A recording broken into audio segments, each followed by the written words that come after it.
There you see Lyle Bymbaugh. He is not hating playing Jund. He is in the feature match table, presumably doing pretty well, either X1 or XO. His opponent, William Crowdus, playing Esper tokens. I was going to try to slow roll the token part of it, Choi. That's our director, Choi, who messed that up for you guys. Sorry to ruin the surprise. Esper tokens from William Crowdus. Now, that's one we haven't seen since, well, I don't think I've seen that since last February. It's been a long time. Yeah, I don't mean like last month, I mean 13 months ago. Augur of Bolas on turn 2 makes no hit on instants or sorceries. So whiff off the Augur. Turn 2, Farseek. That is exactly the kind of thing Jund wants to do. Now this is something that, and looking at Lyle's list, this is a pretty classic looking list. In fact, I'd say this is identical to Reed Duke's list that he posted in his article last week, so if not very close. In for one.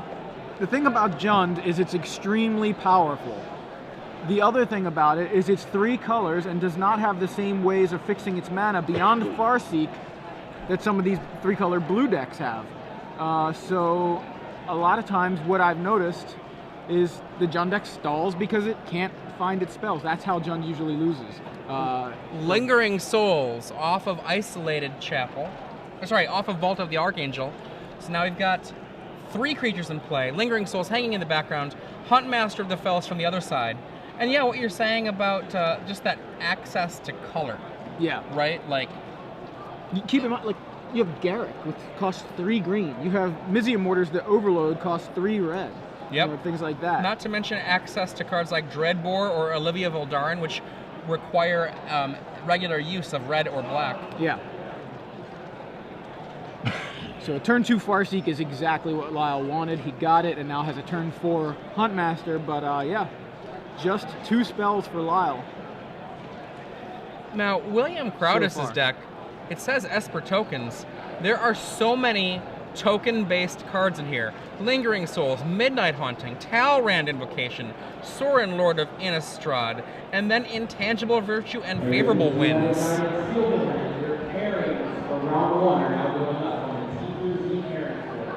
He casts a main phase Midnight Haunting to prevent the Huntmaster from flipping. Yeah, there you see getting a couple more spirits. So Huntmaster does not flip. Lyle untaps, has access to right now Olivia Voldaren, I believe a Dreadbore is there, an Arbor Elf, a Rakdos' Return, and a second Huntmaster, which is what he's going for here.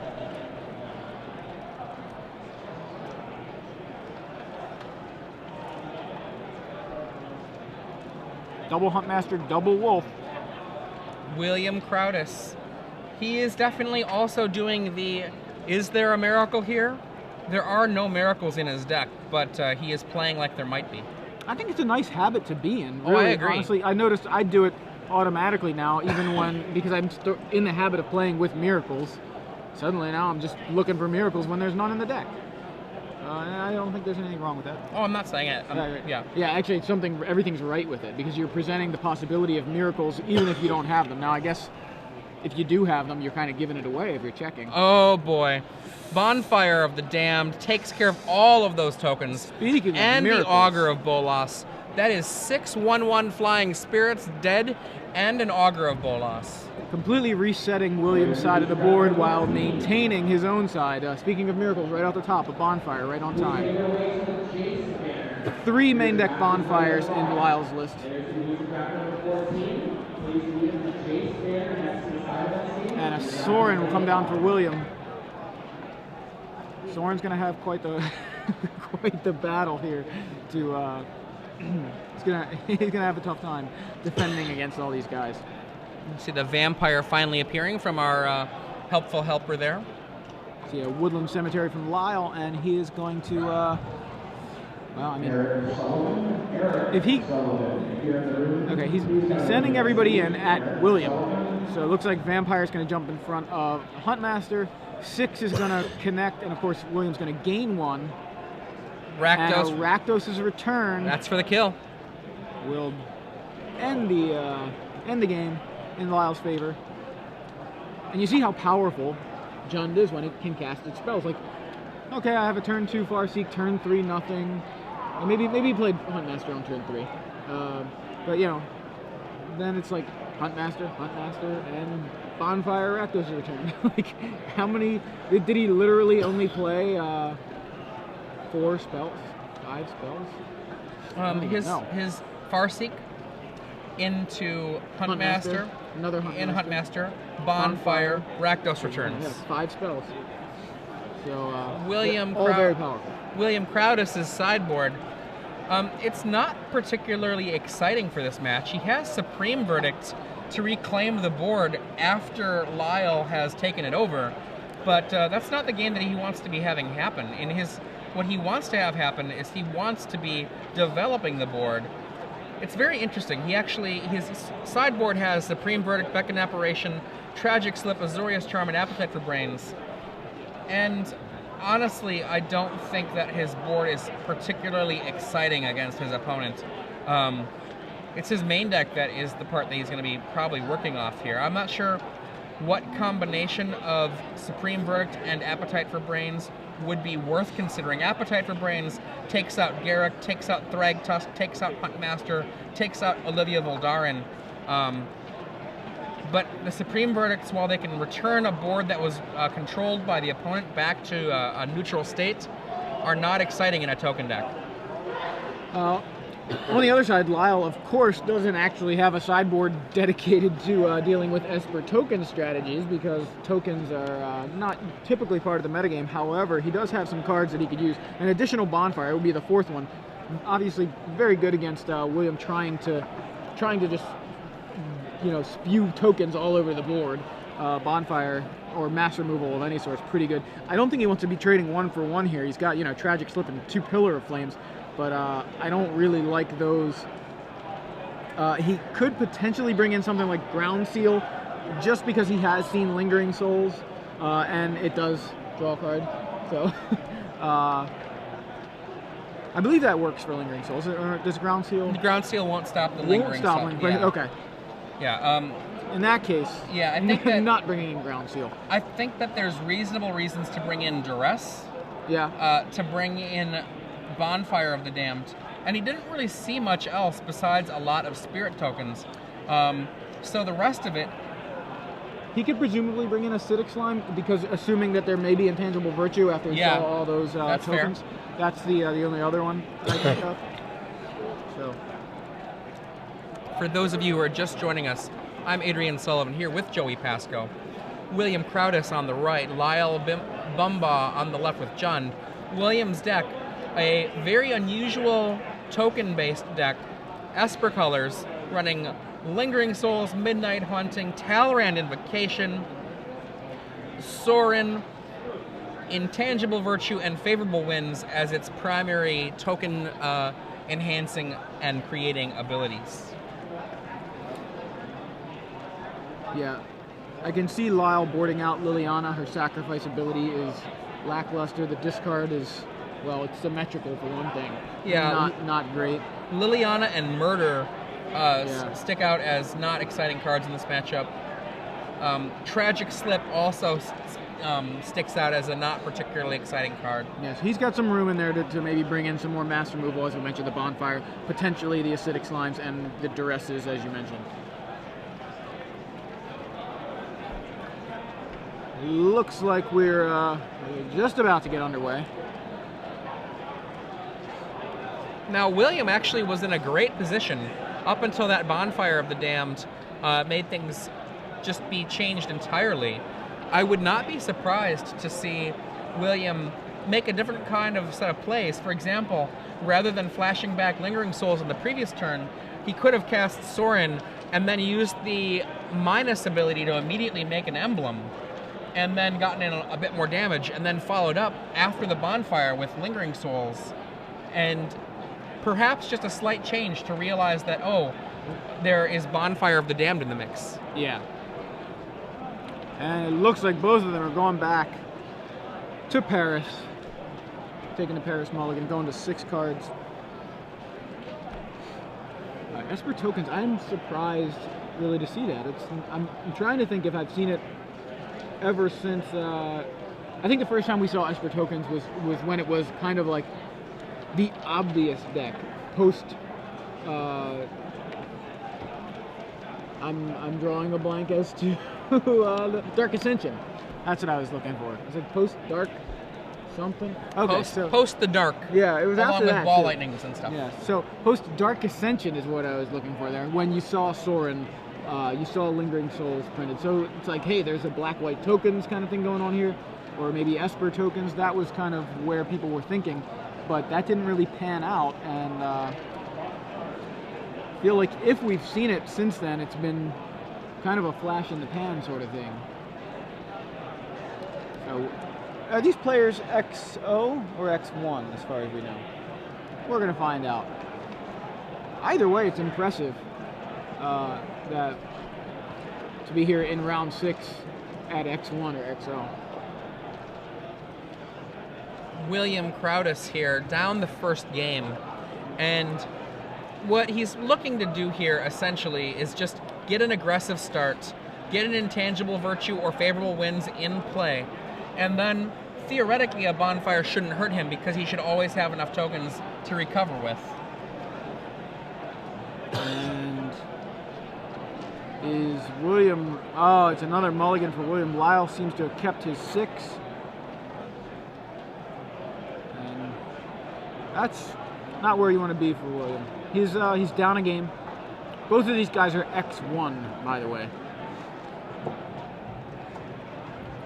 Down a game and mulliganing to 5 here. So if you didn't hear us talking about it before, heads up, the Invitational is coming up. Atlanta, Georgia. Yeah, April 4th through the 6th are the official dates. It's just under 3 weeks away.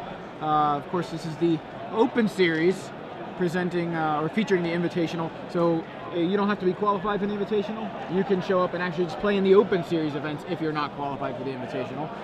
Both Standard and Legacy will be happening that weekend. But of course, the Invitational is the the event that'll be under the spotlight. The Invitational, I mean, check for Invitational qualifiers near you. If they don't have any near you, get your store to run a Invitational qualifier. You can find more information about this very easily on the StarCityGames.com website.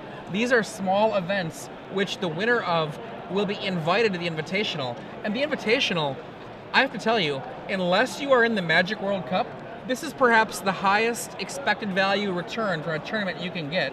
The amount of money that is given out to the amount of people who show up, it is truly incredible. I know, talking to Sam Black, for example, he said he would skip a Grand Prix to go to an Invitational, and he actually did not do well in the last Invitational in Los Angeles, and then over the course of the next 2 days, did well in the Open Series and made a lot of money just because of that.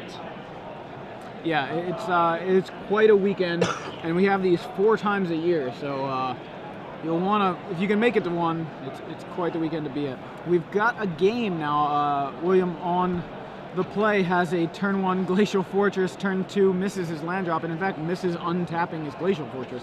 You see the judge reach in and untap it for him. Farseek. Not looking great for William. Down to 5 cards. His opponent has a turn 2 Farseek, which is exactly what Lyle wants to be doing. I believe that's a promo Farseek. It is not the normal art. F&M promo.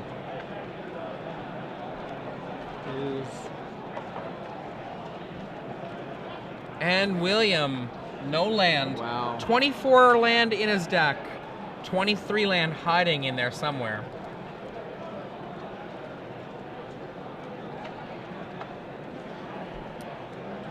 And Lyle. From Lyle. Let's both discard, he says. I didn't exactly think that was the best card to bring in, but that's not the right play, I don't think. You should lay, I believe, your land and your Huntmaster there, or your land and your Olivia. William can't even cast his spells. Making him discard doesn't do anything. Yeah, he's discarding on his own. Let's both discard. Okay. Another spell I can't cast. Yeah. And Olivia There's comes Olivia. down for Lyle. Yeah, see, the crazy thing is, what is Liliana possibly going to do here at best? What, is she going to ultimate and leave him with a land and a guy? He had only a land. Is that going to go anyway? So Augur of Bolus from William finds Lingering Souls. William trying to dig back into this game, facing down a Liliana on 5 and an Olivia Voldaren. Not to mention whatever Lyle has to follow it up with. He's got a Thragtusk there. Now he's going to make there you go. make William -2. sacrifice the Augur. And here comes a Thragtusk after, I believe, Olivia crashes in. Yeah, so that's the first damage of the game. I feel like Lyle could have had a much better start than this, but given William's situation, I just don't agree with Liliana. But he's still in excellent shape. No black mana for William to flash back his Lingering Souls. Oh, there we go. He's going to take 2. It. Cast Lingering Souls from hand. Now Detention he's got a Sphere. Sphere for Olivia. Thragtusk hanging out. And Let's Liliana both is discard. going to tick up. Another card that William is not minding to discard there. In with the 5 there from Thragtusk. Yeah, Lyle with just a Tragic Slip in hand. William has Slip, Intangible Virtue, I believe a second Intangible Virtue, and a Midnight Haunting. Wow, does not cast anything. That means that the Haunting is what Lyle should be expecting if he remembers Game 1. Yeah. In with Thragtusk. And Haunting. Midnight Haunting. Block with one of them. Tragic Slip the other. Huntmaster. Let's both discard.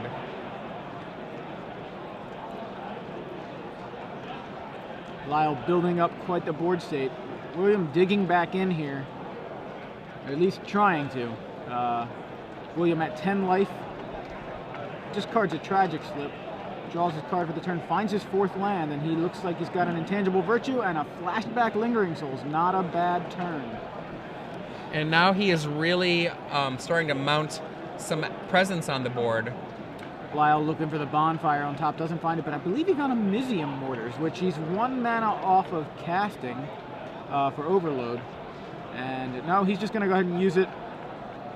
And knock William down to 1 life. Yeah, so he uses Liliana to make William sacrifice 1 token, and then Mizium Mortars on the other. Crashes in. William should be at 1 there, and that's it for William, because all that Lyle Lyle has to do is not cast something, and William would die to the Huntmaster of the Fells. Yeah, the Jund is pretty powerful, but it's even more powerful when your opponent is stuck on 1 land for the first 4 turns. Yeah. You know, it's funny because some decks, you might